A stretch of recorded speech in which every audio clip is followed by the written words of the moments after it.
Live from New Delhi, you're watching DD India News Hour, India's voice to the world. I'm Abhishek Mahajan, coming up in the next hour. As part of preemptive safety measure, 48 tourist sites in Jammu and Kashmir closed amid counter-terror operations. Deadline for Pakistani citizens on medical visas to leave India expires today. India calls out Pakistan as rogue state at UN, say its defence minister's open confession surprises no one. Capping stunning turnaround, Mark Carney's Liberal Party wins Canada election, vows to represent everyone in his victory speech, says Trump will never own Canada. Over 99% of power restored in mainland Spain as millions affected. No firm cause for blackout ascertained yet.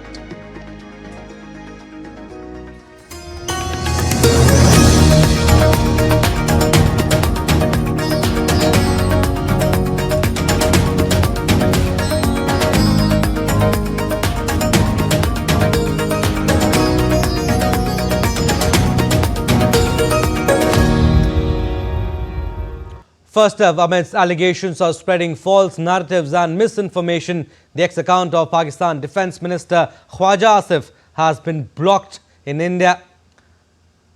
Earlier on Monday, the Indian government blocked 16 Pakistani YouTube channels with a total of 63 million subscribers have been banned in India for spreading provocative and communally sensitive content in the aftermath of Pahalgam terror attack. The YouTube channels have been banned on the Union Home Ministry's recommendations.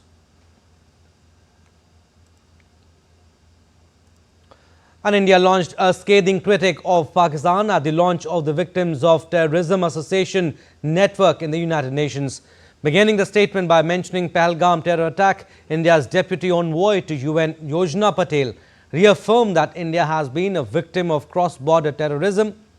Taking a dig on Pakistan Defence Minister's remarks, she said that Pakistan is a rogue state and Pakistan Minister's confessions on his country's support to terror surprises no one. The whole world has heard Pakistan's Defence Minister Khwaja Asif admitting and confessing Pakistan's history of supporting, training and funding terrorist organizations in a recent television interview.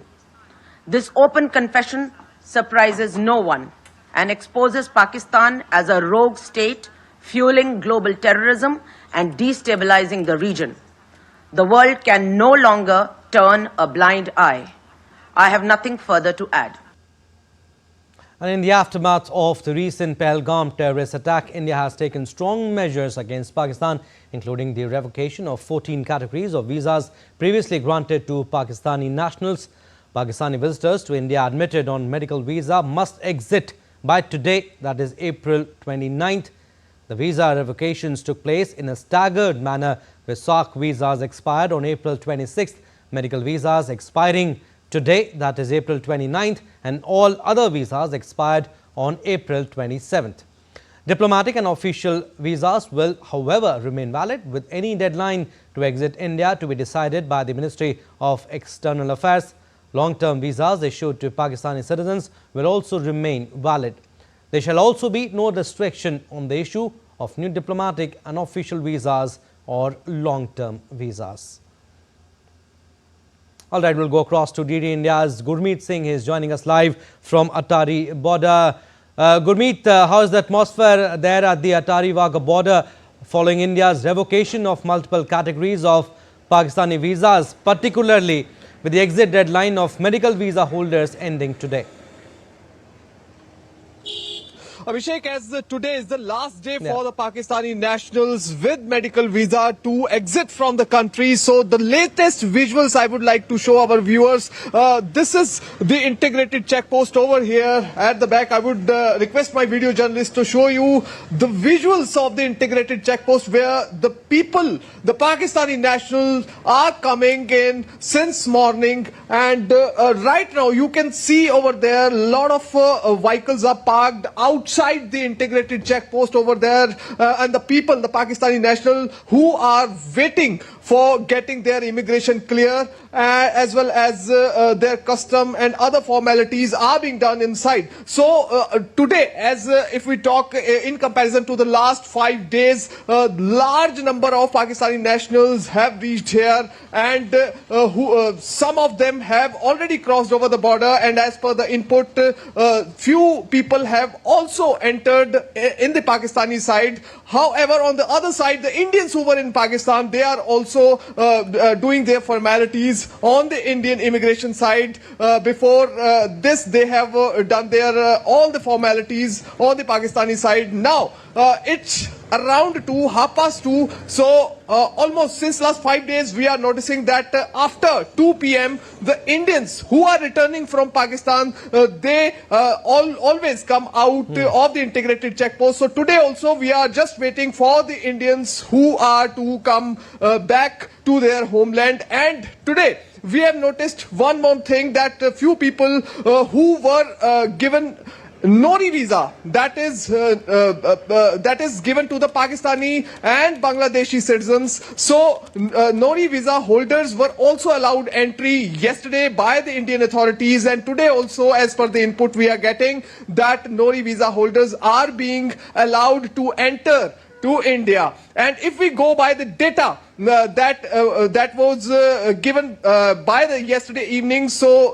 according to that data, by now, till now, the Indians who have entered back to their homeland, the number is 1120, and the Pakistani nationals who have gone out of India and entered Pakistan, the number is beyond 600, somewhere about 677. And if we go by the expectations of the authorities, they are expecting that this number may go beyond 1,000 or 1,200 of the Pakistani nationals. But at present, the situation that we are seeing over here is that Pakistani nationals are still coming in and trying to cross over the border, because usually what happens that most of the Pakistani nationals since last 5 days, they have been coming in the morning and getting their all the immigration done by 12 p.m. or 1 p.m. And the authorities have also clarified that if anybody wants to get the immigration done, because the whole process takes at least 1 to 2 hours, and this office works by the 4 p.m. in the evening. So if somebody wants to cross over the border, then he has to be there, she has to be there by 1 or 2 p.m. in the afternoon. But today, right now, we are seeing that few Pakistani nationals are still coming to the integrated checkpoint. Okay, Gurmeet, also, I mean, you're saying that a lot of people have been coming from the either side, from Pakistan and India both. Is the process running smoothly? How is the ground situation being managed there at the border? Process is quite smooth. We have talked to few people who have crossed over the border. They are saying that there is no problem, and at the time they got their immigration done, so it was quite easy and smooth process. The only difference that they have noticed that little checking of their luggages has increased. Otherwise, earlier there was a random checking of their luggage, but now the checking has increased. They are being asked questions also, why you have entered this country, or one or two questions are also being posed to the people. But after that, they are easily given entrance to the both sides. And right now, we are expecting by the evening, the number of the Indians and Pakistanis who have crossed over the border may increase by the time we get the data from the Atari border authorities. And also today is the last day. Earlier it was said that on the 27th of April, all the small time visa holders will exit the country. But today also we have witnessed a lot of people, lot of small time visa holders, Pakistani nationals, they have come here, turned up over here, and they are also trying to cross over the border. And some of them have given us the input that they have been allowed by the Indian authorities and also by the Pakistani authorities to cross over the border today itself. All right, Gurmeet, we'll leave it at that. Thank you for getting us the latest from the Atari border. A team of National Investigation Agency visited Baisaran forest to investigate the deadly Pahalgam terror attack. The team recreated the scene and collected evidence. Officials from Jammu and Kashmir Police and CRPF battalions are also present at the ground situation. Meanwhile, 48 out of 87 tourist destinations across Kashmir have been closed over security concerns in wake of the Pahalgam terror attack. According to the report, the destinations which have been closed are Yusmarg, Tuisi Maidan, Dudhpatri, Aharbal, Kosarnag, Bangus, Karivan, Diver, Chandigam, among others. While other destinations have been provided proper security, and an official said that some of these destinations have been closed temporarily. Also, raids on suspected houses continue for the second consecutive week. DD India correspondent Vishal Barrister brings us this ground report from the Dachigam National Park in Jammu and Kashmir. I'm here at the Dachigam National Park. There have been restrictions imposed because of security reasons. You are not allowed to go beyond 1.5 kilometers inside the park. And this is all because of the new advisory. I have with me Mehul. Mehul comes from Mumbai. So Mehul, first of all, tell me, how far did you go inside? So inside we are allowed to go. Inside we are allowed to go right now only till fishing farm, which is close to 1.5 kilometers. So usually you are allowed another 4 to 5 kilometers inside, but now due to the restriction imposed, we are forced to only go up to fishing farm. So we have returned back from the fishing farm. Now we will able to see only the zoo. Anya, how has been your stay here? Where all did you go? And are you planning to pack your bags or you plan to stay back? I plan to stay back, and we visited Sonmarg, Gulmarg, and we are staying in Srinagar. It's a nice trip. It's peaceful. What do you have to say about the hospitality of the people? The people are really nice and they're really kind. Okay, so what memories are you going to take back? The snow from Gulmarg, and that's one memory, and the stay in Srinagar, that's another one, and the car journey because it's very beautiful. Absolutely, and there you see the security persons here, Jammu and Kashmir police, they are armed personnel, they are guarding this national park. So all steps are being taken to ensure the safety and security. There you see they just came out of the park, and the security has been beefed up here at the Dachigam National Park. Yes, there is a forest inside, so there are security concerns, and government and the authorities are not taking any chances. With video journalist Mohit Uike in Srinagar, this is Vishal Barrister for DD India. And a disturbing video capturing the Pahalgam terror attack has surfaced on social media, showing the chilling moments when terrorists attacked Baisaran Valley on April 22nd. The footage, accidentally recorded by a tourist riding a zipline, shows people fleeing in panic as gunfire erupts. Rishi Bhatt, the tourist, said he narrowly escaped because he was mid-air on the zipline when the terrorists opened fire.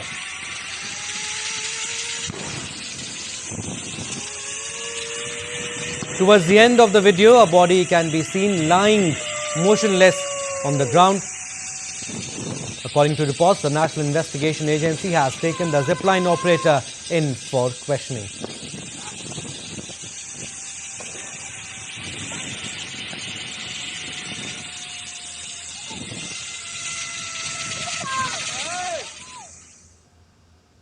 Meanwhile, Pakistan continued to violate ceasefire across the line of control. During the night of 28-29 April, the Pakistan Army resorted to unprovoked small arms firing across the line of control in areas opposite Kupwara and Baramulla districts, as well as the Akhnur sector. The Indian Army responded in a measured and effective manner to the provocation.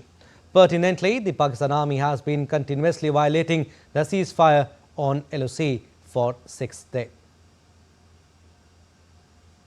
In other news, the Ahmedabad Municipal Corporation carried out demolition drive at illegal settlements near Chandola Lake today. The massive exercise was launched jointly by the Ahmedabad Municipal Corporation and the State Police. According to Joint CP Crime Sharad Singhal, a majority of Bangladeshis used to stay here. Chandola Lake has seen significant encroachment due to the continued arrival of Bangladeshi intruders. Still to come on this edition of DD India News Hour. Prime Minister Narendra Modi attends Yugam conclave at Bharat Mandapam in New Delhi. We'll get you highlights of his address. Piyush Goyal meets business leaders in London to boost India-UK investment and trade ties.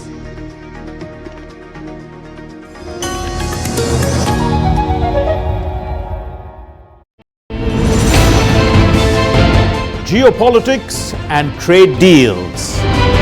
Economic challenges amid development. Hard work and the path to prosperity. It's the economy always. Between walkers, money is what money does and says. Supply creates its own demand. Between the bulls pulls and bears tears. When supply chains globalization and India rises to the podium. We'll get you centered with the Economic Brief at 8 p.m. every Thursday on DD India.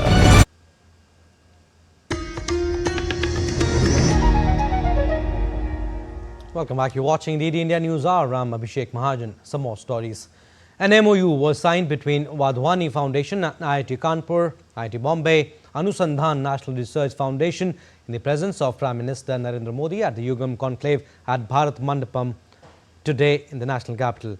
Yugam, meaning confluence in Sanskrit, is a first of its kind strategic conclave convening leaders from government, academia, industry and the innovation ecosystem. It will contribute to India's innovation journey driven by a collaborative project of around Rs 1,400 crore with joint investment from the Wadhwani Foundation and government institutions. In line with Prime Minister's vision of a self-reliant and innovation-led India, various key projects were initiated during the conclave.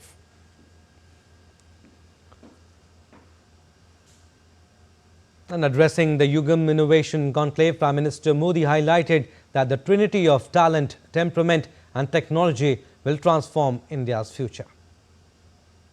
Talent, temperament और technology की Trinity ही भारत के भविष्य को transform करेगी। इसके लिए हम भारत के बच्चों को बचपन में ही जरूरी एक्सपोजर दे रहे हैं।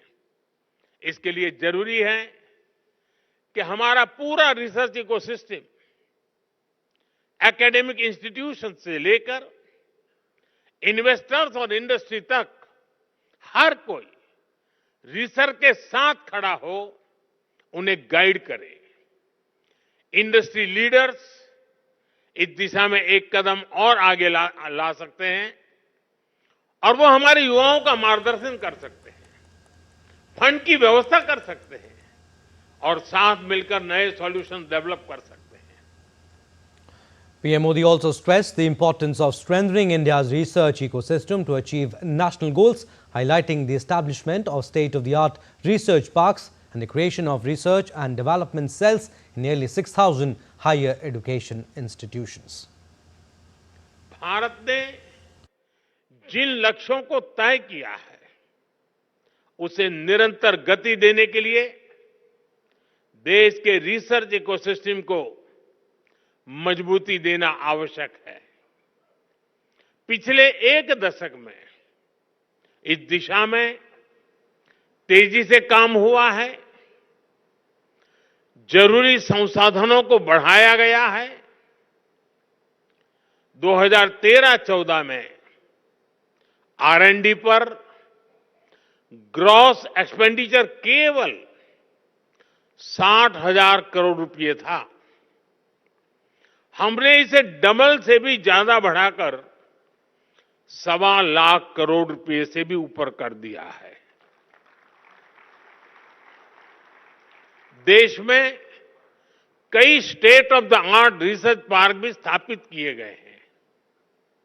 लगभग 6,000 उच्च शिक्षा संस्थानों में रिसर्च एंड डेवलपमेंट सेल्स की स्थापना की गई है। हमारे प्रयासों से देश में इनोवेशन कल्चर तेजी से विकसित हो रहा है। India's External Affairs Minister Dr. S. Jaishankar held talks with Greek FM George Ierapetridis. In a post on X, the minister said that they discussed the Pahalgam terrorist attack and welcomed Greece's firm opposition to cross-border terrorism. He added the strategic partnership reflects the depth of India-Greece ties. Now, India's Commerce and Industry Minister Piyush Goyal is in London on a two-day visit for talks aimed at strengthening bilateral trade and investment relations. In his latest series of engagements there, the minister met chairperson of Revolut, Martin Gilbert. They exchanged views on the immense opportunities in India's fintech ecosystem and the importance of partnerships with global players to drive innovation and growth. Piyush Goyal also met CEO of De Beers Group AI Cook and his team to explore global trends in the gems and jewellery sector. They discussed India's opportunities, sustainable practices and growth prospects for the diamond industry. Later, the Commerce Minister interacted with members of the Indian business delegation over dinner. They discussed the robust growth of India's industry and avenues for greater collaboration with the UK for mutual prosperity. Beginning his London visit, Piyush Goyal held a productive meeting with his UK counterpart Jonathan Reynolds to advance free trade agreement negotiations and to reinforce commitment to deepen India-UK economic ties. Moving further, India today took a significant step towards shaping a globally competitive green hydrogen ecosystem. At a workshop on the National Green Hydrogen Mission and opportunities for smaller manufacturing units organized by the Ministry of New and Renewable Energy held in New Delhi, the government launched the country's first green hydrogen certification scheme. The initiative, inaugurated by Union Minister Prasar Joshi and MNRA Secretary Santosh Kumar Sarangi, aims to establish robust quality and assurance standards for this emerging sector. A panel discussion followed, bringing together key stakeholders from the MSME sector, underlining their critical role in India's green energy future. The Union Minister for MNRE, Prasar Joshi, also spoke to reporters. Take a listen. हमारा जो green hydrogen का जो derivatives है, green ammonia वगैरह, उसका agreement हमारा Japan से हुआ है और बाकी भी, क्योंकि since we are the leading country as far as green hydrogen is concern, we are quite ahead in comparison with the world. तो इसलिए हमने स्टैंडर्डाइजेशन अभी शुरू किया है. ग्रीन सर्टिफिकेट जो है अभी हम इशू करने के लिए हम एक्रेडिटेशन का भी प्रोग्राम शुरू किया है. सर्टिफिकेशन भी हम इशू करते हैं, व्हिच विल बी रिकॉग्नाइज. ये सर्टिफिकेट हम ऐसे बना रहे हैं एमएनआरई और बाकी एक्सपर्ट के साथ मिलके हमारा department. This certificate will be accepted worldwide. Now, the much-awaited Char Dham Yatra in Uttarakhand is set to begin on the auspicious occasion of Akshaya Tritiya starting April 30th. As part of the rituals leading up to the event, the Panchmukhi idol of Lord Kedarnath was ceremonially sent off to the shrine. Before embarking on the journey, a special worship ceremony was held at the Omkareshwar temple in Ukimat, Uttarakhand. School children and residents lined the streets to welcome the Doli or send off with devotion. According to the schedule, the Doli will proceed to Fata on Tuesday and then will move to Gaurikund on Wednesday. On Thursday, it is expected to reach Kedarnath Dham. Marking the start of Yatra, the Kedarnath temple doors will open for devotees at 7 a.m. Indian Standard Time on Friday. We all know that women of Assam can beautifully craft hand weaves out of their handlooms, but now women of Assam are making strides by turning water hyacinth or pani meteka into wealth by making handcrafted products out of it.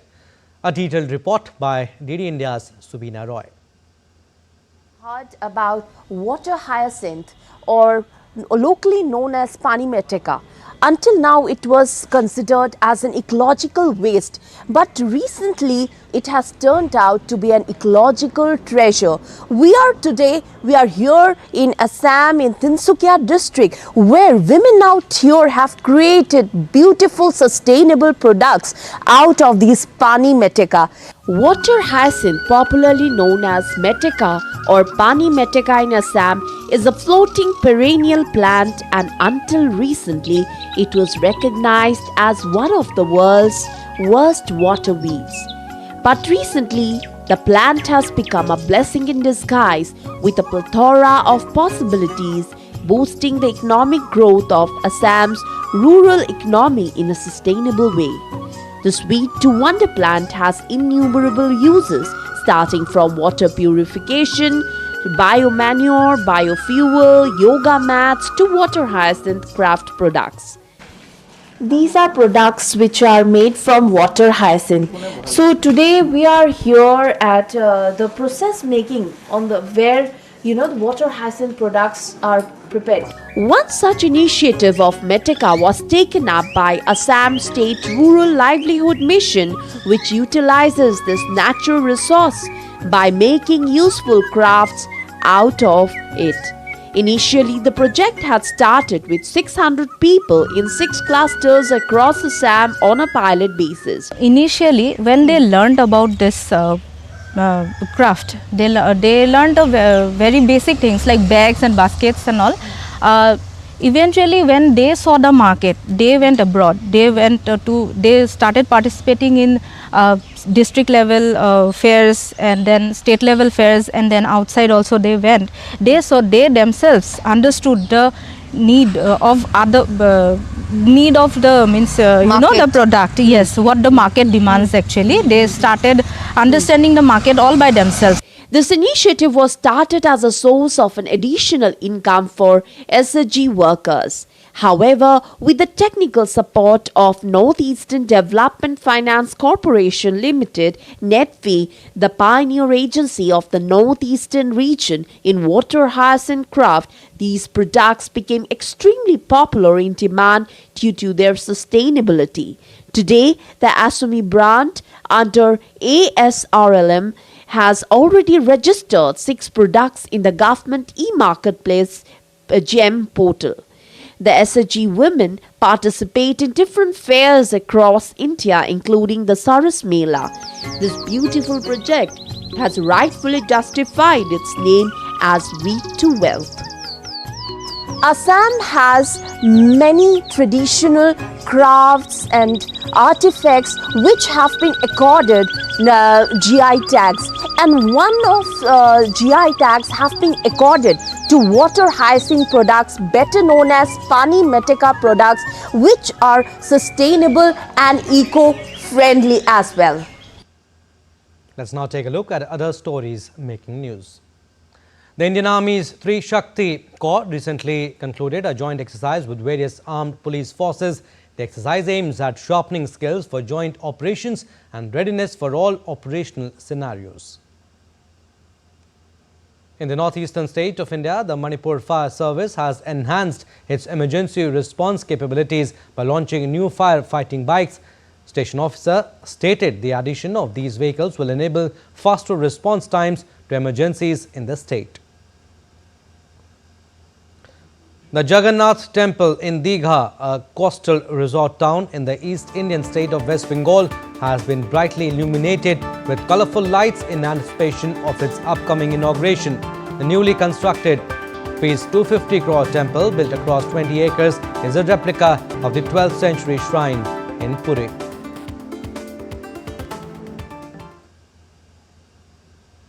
Still to come on this edition of DD India News Hour. Carney wins Canada elections. What went in his favour? We get you a detailed discussion with a guest.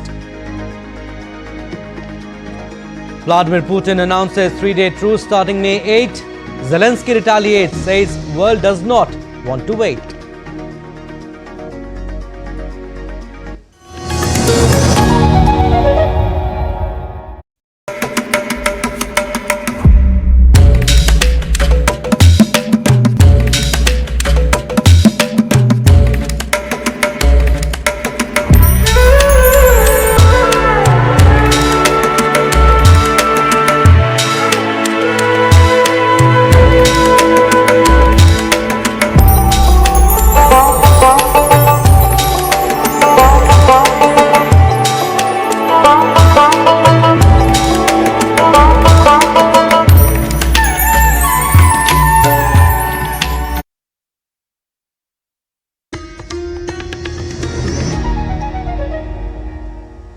Welcome back. You're watching DD India News Hour. I'm Abhishek Mahajan. Recap of our top stories.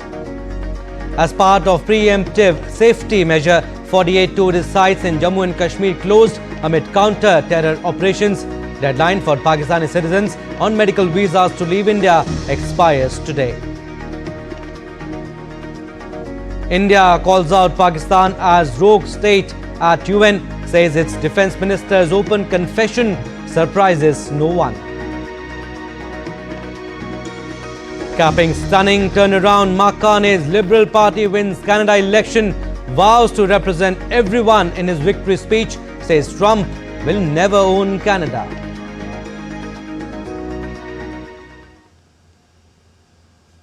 So Canada's federal election has ended with a dramatic turn of events. Former central banker and PM Mark Carney has led the Liberal Party to retain power, though short of a majority. It's a stunning political comeback in a country bracing for economic turbulence and rising tensions with the United States. Here's the latest. In an election watched closely on both sides of the border, Mark Carney's Liberals have clinched victory, securing 164 seats in Canada's House of Commons, but falling just short of the 172 needed for a majority. The new Prime Minister now faces a divided parliament and an even more divided continent. It is indeed a dramatic comeback for the Liberals, and many factors contributed to this turnaround. Just months ago, the Liberals were 20 points behind in the polls. Then, Justin Trudeau stepped down as Prime Minister. Trudeau's departure was crucial to the Liberal win. Carney distanced himself from Trudeau throughout the election campaign. He blamed Trudeau on not doing enough to grow Canada's economy. Carney scrapped a controversial Trudeau tax on carbon emissions. He promised to face America's economic aggression with economic firepower. As I've been warning for months, America wants our land, our resources, our water, our country. Never. But these are not idle threats. President Trump is trying to break us so that America can own us. That will never ever happen. On Monday night, as results rolled in, cheers erupted at Liberal headquarters in Canada. Very excited. I feel like there was a lot on the line, a lot at stake for this election, and I'm really glad it happened so quickly as well. We thought it was going to be a lot closer, but it's really looking good for the Liberals. It's very exciting. I mean, it feels so early in the night to have that sort of outcome expectation, but it's just very exciting to be here on such a historical night and important night for young people like me. You know, it feels like we have a lot at stake.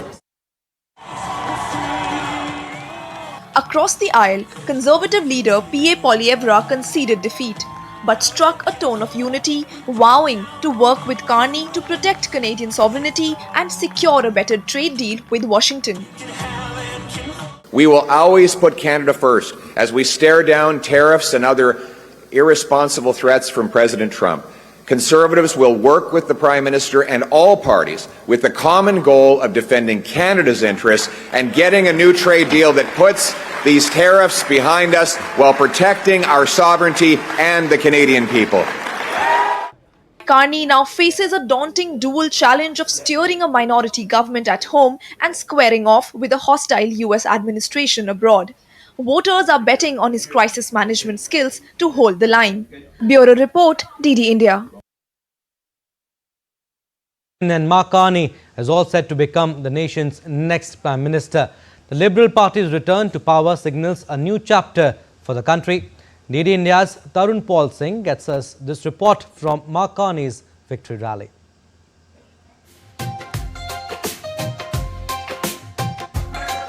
While the celebration is underway with the Mark Carney victory, a lot of things have also been questioned. A lot of things have been answered by Mark Carney in his winning speech also. It's a historical night filled with optimism and excitement as hundreds gathered here to witness this defining moment. Mark Carney stepped on the stage to deliver his victory speech. It was an emotional address highlighting unity, economic stability and climate action, themes that resonated strongly with voters throughout his campaign. The crowd erupted with applause, clearly energized by the Carney's promise to immediately address pressing national issues including economic recovery, housing affordability and climate change.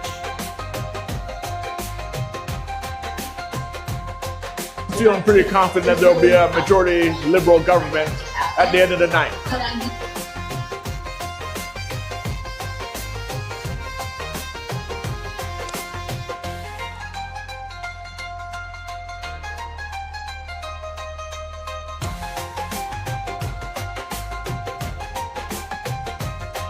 The atmosphere remains electric and Canadians are hopeful under Mark Carney leadership, Canadians will grow forward. From Canada, this is Tarun Paul Singh. And India's Prime Minister Narendra Modi congratulated Mark Carney on his election victory in Canada. In a post on X, Prime Minister Modi wrote, and I quote him here, "Congratulations Mark Carney on your election as the Prime Minister of Canada and to the Liberal Party on their victory. India and Canada are bound by shared democratic values, a steadfast commitment to the rule of law and vibrant people-to-people ties.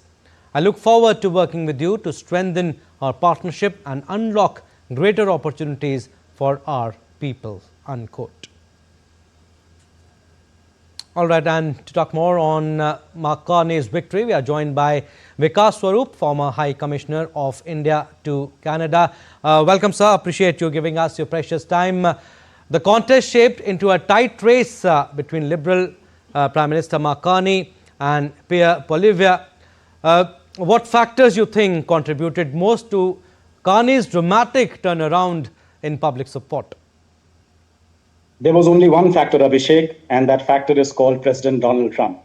Yeah. 4 months ago, the Conservatives were leading over the Liberals by 20 percentage points. Yes. They were on course for their biggest victory ever. The Liberals were completely in the doldrums. And then President Trump took over the White House on the 20th of January, and almost immediately, he started making calls for Canada to become the 51st state of America. And I think it was that single factor which completely changed the course of this election. It united the Canadians. And then you see the problem with Pierre Poilievre and the Conservatives were that they were seen as a mini version of Trump himself, because Trump is a conservative. They got tainted by association. And in Mark Carney, the Liberals had a leader who had steered Canada through the 2008 financial crisis, who had steered the Bank of England through the Brexit crisis. And he was seen as a steady hand and someone who would be able to stand up to Trump and steer Canada better economically. So in the ultimate analysis, I think there were three main factors: the departure of Justin Trudeau, who had become probably the most unpopular Prime Minister of Canada ever, the arrival of President Trump and his threat to annex Canada, and the arrival of Mark Carney as a steady former central banker who could steer Canada through these turbulent times. Ambassador, also Canadians' biggest fear or concern is Trump's call for Canada to become the 51st US state, like you said. Also, it has sparked fierce backlash. Carney also said in his victory speech that Trump will never own Canada. You think handling Trump would be the biggest challenge for Mark Carney? Easily, because you see, let's not forget, Canada is a prisoner of its geography. 77% of its exports go to USA, 90% of its oil goes to USA. So it won't be very easy for them to immediately diversify. So for that reason and that reason alone, Mark Carney needs to work with President Trump. He needs to work with the American political leadership in trying to ensure that the blowback on Canada from the threat of tariffs is minimal. Probably they'll have to renegotiate the US-Canada-Mexico agreement. And I think that's where Mark Carney is putting his hopes on, that, with his economic expertise, he would be able to talk Trump into toning down these tariffs, if not eliminating them altogether. Ambassador, also, I mean, he's just short of a majority and faces maybe a divided parliament. Is that an issue too? Because tensions rise across the border and the cost of living continues to challenge the households there. Oh, absolutely. Look, Canada faces a number of problems. Yeah. The cost of living crisis, the housing crisis. One estimate says they need at least 35 million more housing units. They have a shortage of doctors, the healthcare is in crisis, and of course the immigration system is now broken. The consensus on immigration that existed in the past is no longer there. So he faces a number of daunting challenges, but by far the biggest challenge is of course Trump and managing the tariffs, managing the tariff war. So the good thing is he's got 168 seats out of 338. They are just 4 short of a majority. Yeah. The NDP has imploded completely. The Parti Québécois, which is a separatist party based in Quebec, has not done as well as expected. So from that point of view, I think there would be wind in his sails, and he would be easily able to form the government and also probably continue it for the next 4 years. Also, sir, you'll be able to answer this question better. How is Mark Carney different from his predecessor, Justin Trudeau? Is Carney more low-key and more of a manager? Yes, Carney is definitely more low-key. Let's not forget, he was never a professional politician. This is the first time we had a prime minister who had himself not been in parliament. But of course, he has won his own riding in Nepean in Ottawa, and he has led the Liberals to this handsome victory. There's no doubt about that. But the difference from Trudeau is, Trudeau was a pure retail politician who had an eye on the vote banks. And that's why the Khalistani vote bank became a very outsized factor in India-Canada relations. Mark Carney comes in with no such baggage. I have not seen any evidence that he is thick with the Khalistanis. So that factor alone, I think, makes him a better person for India to negotiate with. Secondly, he has declared himself to be a pragmatist. Now, Canada faces an existential threat from Canada, both economically and politically. So Canada needs to diversify. It needs to diversify its trade basket. And who better to diversify to than to the fastest growing major economy in the world, which is India. So my sense is, I expect India-Canada relations will be reset under Mark Carney. Yes, the Liberals are continuing, but they are continuing under a new leader. So I expect a speedy return of the High Commissioners to the two capitals and probably resumption of the negotiations on the Comprehensive Economic Partnership Agreement. All right, Ambassador, we'll leave it at that. Thank you for your insights. Thank you. Moving on, Russian President Vladimir Putin on Monday announced a 3-day truce starting from midnight May 8th. The Kremlin said that Putin had ordered a full cessation of hostilities to mark the 80th anniversary of Russia's Victory Day, which falls on May 9. Russia called on Ukraine to join the truce, the Kremlin said, adding that Russia troops would give an adequate and effective response if Ukraine violates the ceasefire. The Kremlin noted that Russia once again declares its readiness for peace talks without preconditions to address the root cause of the Ukraine crisis and to have constructive interactions with international partners. The White House said US President Donald Trump, who has been attempting to broker a truce between the two sides, wants to see a permanent ceasefire. Meanwhile, Ukrainian President Volodymyr Zelensky said on Monday that the world did not want to wait until May 8 for Putin's announced ceasefire in the more than 3-year-old conflict, only to be in effect for a few days. The world believes that there is no reason to wait until May 8. The fire must be stopped not just for a few days, only to resume killing afterward. An immediate, complete and unconditional ceasefire for at least 30 days to ensure it is guaranteed and reliable is what can provide the foundation for real diplomacy. Now, the head of Israel's domestic intelligence service, Ronen Bar, has announced his resignation and will step down on June 15. This came 6 weeks after Prime Minister Benjamin Netanyahu tried to oust the security chief. The Shin Bet, which handles counter-terrorism investigations, has been at the center of a growing political battle pitting Netanyahu's coalition government against an array of critics ranging from members of the security establishment to families of hostages in Gaza. Netanyahu said on March 16 that he had long ago lost confidence in Bar and that trust in the head of the domestic security service, whose roles include counter-terrorism and security for government officials, was especially crucial at a time of the conflict. The Supreme Court later temporarily froze the government's bid to sack Ronen Bar.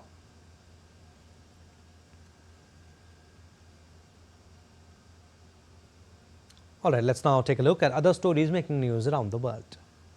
Ho Chi Minh City decked up its streets with flags and posters on Tuesday as it prepared to commemorate the 50th anniversary of the end of the Vietnam War. Thousands of people from all over the country are expected to attend the parade and participate in other celebratory activities to mark 50 years of the end of one of the longest and bloodiest conflicts in modern history. The trial of Erin Patterson, accused of murdering 3 elderly people after serving them a lunch of poisonous mushrooms, began in Australia on Tuesday.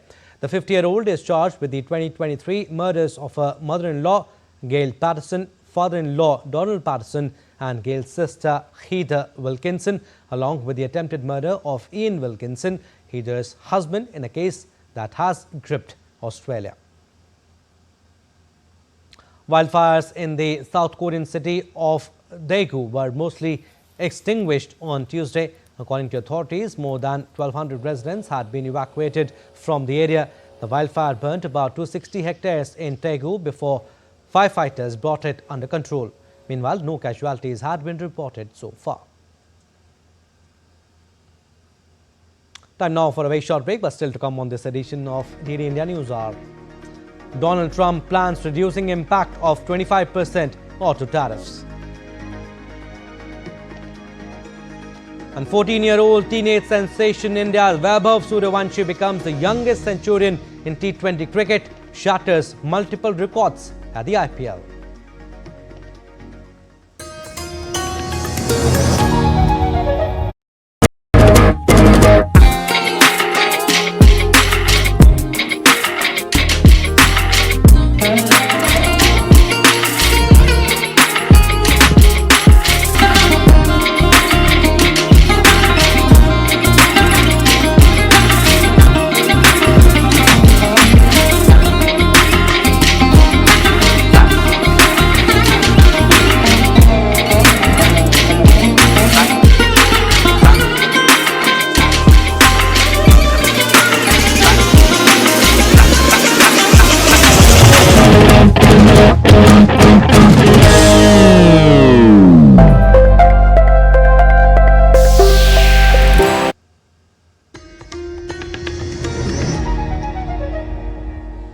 Welcome back. You're watching DD India News Hour. I'm Abhishek Mahajan. India is promoting its tourism capabilities and potential at the 32nd edition of the Arabian Travel Market, taking place at the Dubai World Trade Center from April 28 to May 1st. The event has drawn 2,800 exhibitors from 161 nations and expects to witness a footfall of over 55,000 visitors. Union Minister of Tourism Gajendra Singh Shekhawat inaugurated the Incredible India Pavilion along with other state pavilions at the event. He also engaged with representatives from Saudi Arabia's tourism authority. He underlined India's huge tourism potential with attractions spanning from its vast coastlines and mountains to forests and modern infrastructure. To fulfill the appetite of any tourist all across the world, we have something to offer in our bouquet. I welcome all of you to India. Please do come, visit India. And India is really incredible and irresistible. US President Donald Trump's administration will move to reduce the impact of his automotive tariffs on Tuesday by alleviating some duties imposed on foreign parts and domestically manufactured cars and keeping tariffs on cars made abroad from piling on top of other ones. Commerce Secretary Howard Lutnick hailed it as a major victory, rewarding manufacturers who build in America while offering flexibility to those pledging future investments. U.S. automakers have welcomed the announcement ahead of Trump's first 100 days in office. The decision comes after fierce lobbying by automakers, warning that 25% tariffs on imported parts could cripple the industry, hiking car prices, slashing dealership sales, and sparking costly service delays. Now, China on Tuesday blamed U.S. tariffs for Beijing's decision to stop accepting new aircraft from aviation giant Boeing, saying the levies had disrupted the international air transport market.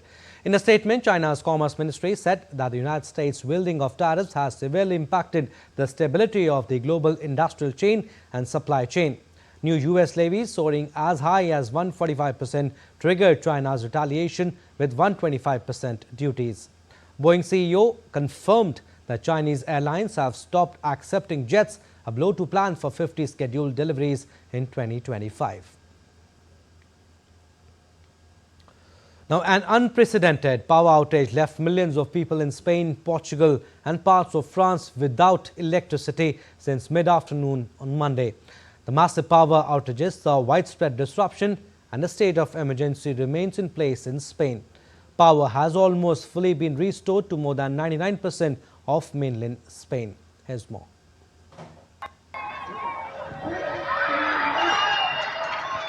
Lights flickered back to life in Spain and Portugal on Tuesday after a massive blackout hit the area, stranding passengers in trains and hundreds of elevators, while millions saw phone and internet coverage die. Overnight into Tuesday, about 90% of power was restored to Spain's national grid and lights have come back on into the Portuguese capital of Lisbon. Residents cheered as power returned in Madrid after the outage, but no firm cause for the shutdown has yet emerged. Earlier, a sweeping power outage left millions of people in Spain, Portugal, and parts of France without electricity on Monday, leading to chaotic scenes and widespread disruption. Houses, offices, trains, traffic lights, and even the Madrid Open Tennis tournament were all hit. A day of widespread disruption paralyzed public transport, caused large traffic jams, and delayed airline flights as utility operators scrambled to restore the grid. Portuguese Prime Minister Montenegro said the source of the outage was probably in Spain. Spain's Prime Minister Pedro Sánchez said all the potential causes were being analyzed. En lo que respecta a las causas, what has caused this sudden disappearance of supply? This is something that specialists have not yet been able to determine, but they will. And the relevant state institutions and all private operators are working together to understand what has happened. All potential causes are being analyzed. I insist again, without ruling any hypothesis, any possibility. Y las instituciones del Estado. Widespread outages are unusual in Europe. The latest incident is likely to surpass Europe's largest blackout to date, when over 50 million people in Italy and Switzerland were left without electricity for up to 12 hours in 2003. Anamika Pandey reporting for DD India. All right, time now for sports updates. We'll start with IPL. 14-year-old India's teenage sensation Vaibhav Suryavanshi on Monday rewrote history books as his sensational 35-ball 100 shattered multiple records. Rajasthan Royals batter became the youngest centurion in men's T20 cricket ever. At just 14 years and 32 days, he became second fastest player to an IPL century, sitting just behind Chris Gayle in the list of fastest IPL centuries. Vaibhav Suryavanshi also became the fastest Indian, breaking Yusuf Pathan's 37-ball record set in 2010. His 101-run knock, which included 8 fours and 11 sixes, helped Rajasthan defeat Gujarat Titans by 8 wickets. Talking about today's game, Delhi Capitals will host Kolkata Knight Riders at the Arun Jaitley Stadium in Delhi on Tuesday. Delhi currently sit in 4th place in the standings with 6 wins and 3 losses. The side is coming off a disappointing loss against RCB at their home ground. However, with the season moving at its fag end, it will be important for DC pull up their socks as win remaining of their remaining matches. KKR, on the other hand, have not picked up their form with 3 wins, 5 losses and a no-result fixture in 9 games. The Kolkata currently sits in 7th place in the standings. The Ajinkya Rahane-led side is in a must-win situation, and another defeat could be their potential exit from the season. From cricket to football, Arsenal and Paris Saint-Germain will clash on Tuesday night in the first leg of their Champions League semi-finals. The Gunners booked their place in the final 4 of the tournament by thoroughly outplaying defending champions Real Madrid to win their quarter-final series 5-1 on aggregate. PSG's road to the Champions League semi-final stage has been equally impressive. The German club caused one of the biggest upsets of the tournament, defeating Liverpool on penalties in the round of 16 after the teams finished their 2-leg series tied at 1-1. Both Arsenal and PSG are bidding to win Europe's elite club competition for the first time. And the International Tennis Integrity Agency has banned Australia's 2-time Grand Slam doubles champion Max Purcell for 18 months for breaching the anti-doping rules. The 27-year-old has admitted receiving IV infusions of over 500 ml twice in late 2023. The limit under the World Anti-Doping Code is 100 ml in a 12-hour period. Purcell's full cooperation during the investigation had allowed for a 25% reduction in the sanction. Purcell's suspension will end on June 11, 2026, after taking into account the time already served. He is prohibited from playing in, coaching at or attending any tennis events sanctioned by the members of the ITIA until then. And the stage is all set for the World Audiovisual Entertainment Summit, or WAVES 2025, which will take place from May 1st to 4th in Mumbai. Let's listen in to what legendary actor Amitabh Bachchan has to say about this mega event. Namaskar. आज भी लोग मुझसे पूछते हैं कि cinema का असली मकसद क्या है।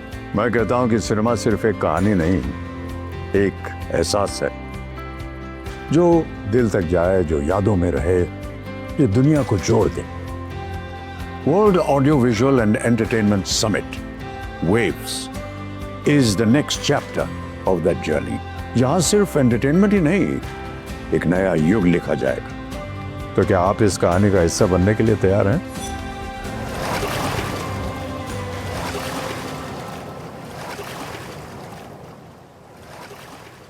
Well, that's all for this edition of DD India News Hour. But do let us know your thoughts on the news of the day.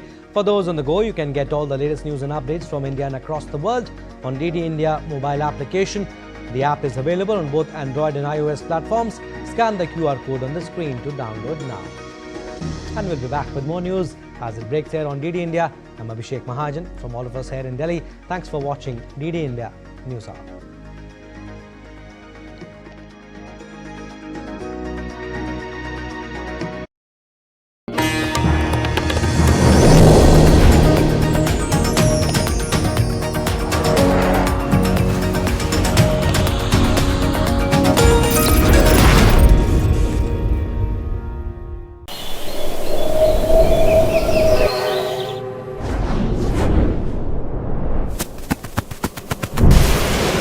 Tamil Nadu is breathtaking,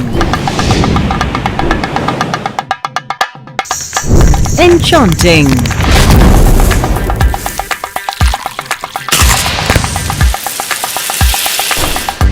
divine,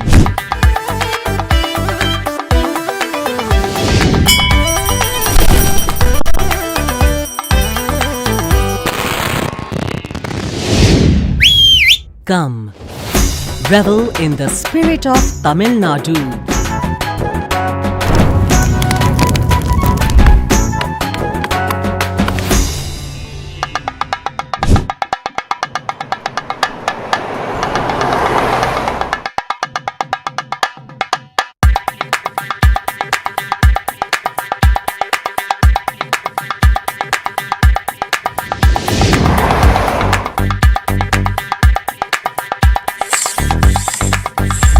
The Thalaiva of States welcomes you to an experience larger than life.